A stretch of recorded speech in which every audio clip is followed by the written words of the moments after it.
Hoje é sexta-feira, dia de Afrodite, mas eu escolhi falar de outra deusa amorosa hoje, que é Deméter, que é a deusa da maternidade, a deusa da vida, né? Deméter está relacionada a todo o processo de criar alguma coisa, de gestar uma ideia. A gente vai gestando, ela vai se transformando, ela vai germinando, tudo a seu tempo.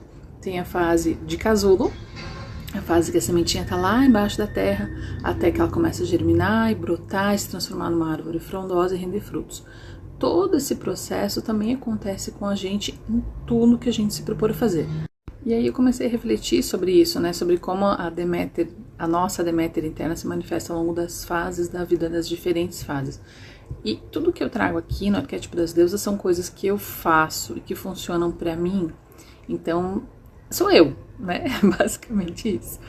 E revisitando toda a minha trajetória de vida, por exemplo, no sentido profissional.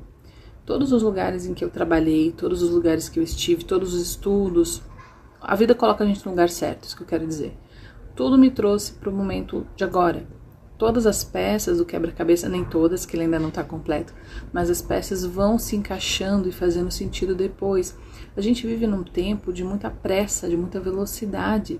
E quando a gente entende os ciclos da vida, como Deméter vem ensinar com paciência, com tolerância, esperando o tempo certo das coisas, não quer dizer que a gente vai estar parado.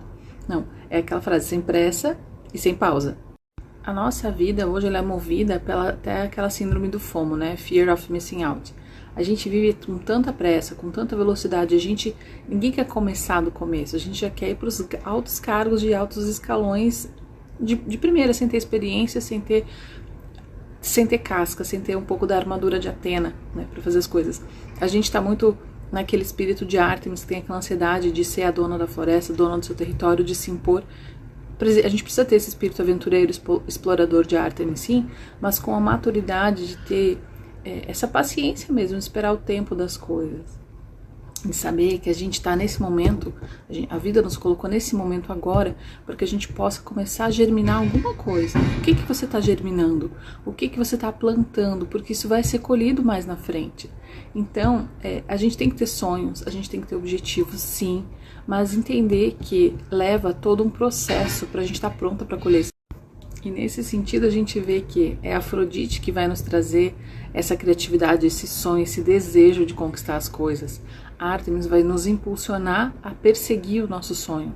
Mas a Atena vai trazer a maturidade, o raciocínio lógico, vai trazer um pouco de razão para que a gente não saia só no impulso de conquistar as coisas, né? Hera vai saber o quê? Que a gente merece sim conquistar, mas é Deméter que vai dizer, olha, você merece, você vai ter o que você está construindo, o que você está plantando, mas tudo leva tempo, a vida tem processos e a gente só entende lá na frente, na hora da colheita, por que você está nesse lugar, nesse momento agora.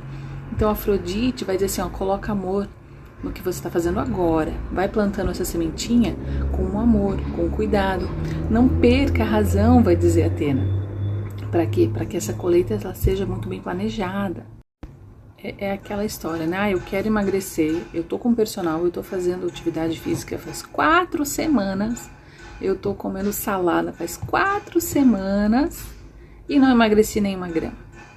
Mas, gente, não é isso, é todo um processo. 4 semanas é um tempo muito curto, né? E o corpo, claro, vai perder massa, vai ganhar, vai perder gordura, vai ganhar massa muscular. Então, assim, não é só olhar para a balança para ver o resultado. A gente, às vezes, coloca a nossa régua no lugar errado. A gente está medindo o resultado. Isso é autossabotagem. A gente mede onde a gente sabe que não vai mostrar o que a gente quer ver. A gente tem que ver, poxa, tô fazendo, olha todo o esforço que você tá fazendo, você tá conseguindo todo dia há 4 semanas.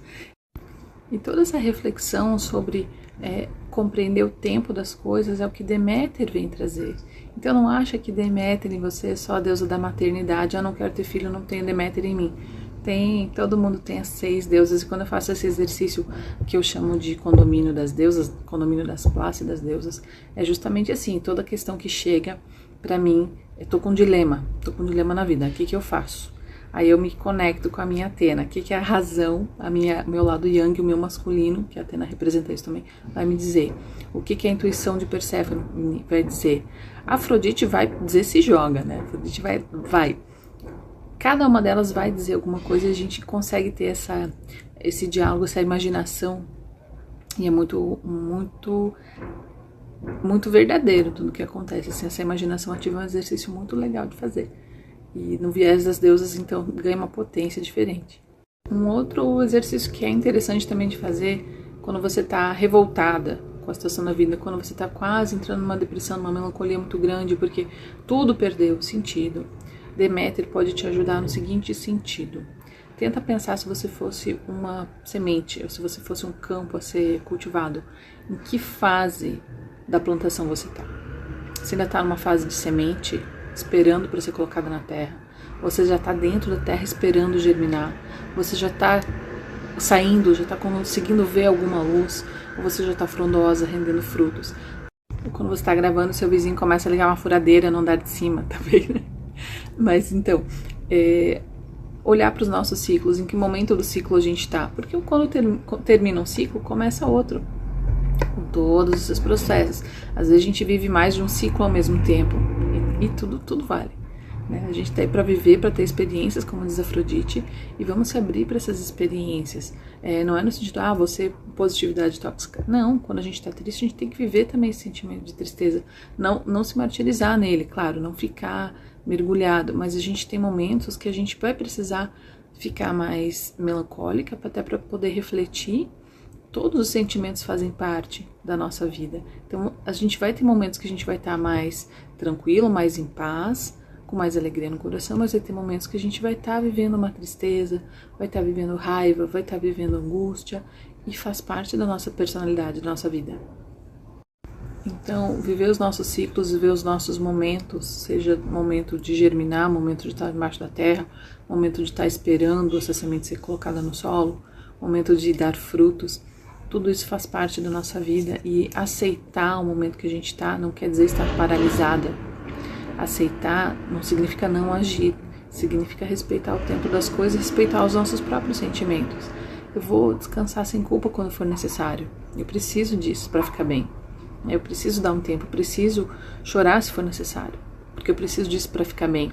Aceitar, entender, isso é viver, né? A vida não é um conto de fadas, por mais que a gente ame, eu particularmente amo, mas a gente tem que ser realista também e ver que a gente pode justamente aproveitar essa magia dos contos de fadas para entender a nossa vida, entender a vida real, né? Ou com o pé no chão, mas com o pensamento lá em cima, sempre criativo e pensando no melhor. Vez que eu revisito todas as fases da minha vida, poxa, eu entendo por que eu trabalhei lá na papelaria para pagar minha faculdade, por que eu trabalhei no jornal, por que eu trabalhei na agência de publicidade, no estúdio de design gráfico, por que eu tô onde eu tô agora, né? Todos os caminhos que me trouxeram, toda a bagagem, todo o repertório que eu fui construindo, as pessoas que apareceram no meu caminho para me ensinar lições e para me provocar reações. Eu tenho Perséfone como deusa que mais influencia e Afrodite empatada. As duas estão ali pau a pau. Sempre tiveram as duas, né? Primeiro Perséfone estava mais sozinha e depois a Afrodite ficou empatada ali. Então a Perséfone, ela tem aquele quê de ver as coisas com uma certa inocência. E a Afrodite é aquela que fala, né? Aquela que fala pelos cotovelos. Então é mais ou menos por a gente entende isso agora. E tá tudo certo, a gente ainda tá na caminhada, tá toda uma construção que vai levando a gente para onde a gente quer. Há muito tempo eu vinha com o desejo de trabalhar com mulheres e eu sempre tive muito... Primeiro, eu sempre gostei de símbolos e sempre tive muita facilidade para ler, para interpretar, para criar com defesa para logotipo. Então, assim, esse mundo de símbolos já tá no meu campo há muito tempo, arquétipos também tá no meu campo há muito tempo. E eu trago isso porque eu vivo isso na minha vida todo dia, né? E agora eu entendo por quê, né? Porque para chegar nesse momento de trazer essas informações, de compartilhar um pouco da minha história e do meu conhecimento, especialmente para dizer o quê? Que Deméter está presente, está dizendo, olha, você está plantando, você está numa fase do seu plantio e tudo bem, espera, tenha paciência, mas continua cuidando do que você quer, porque vai chegar o momento da colheita, chega para todo mundo mais cedo ou mais tarde.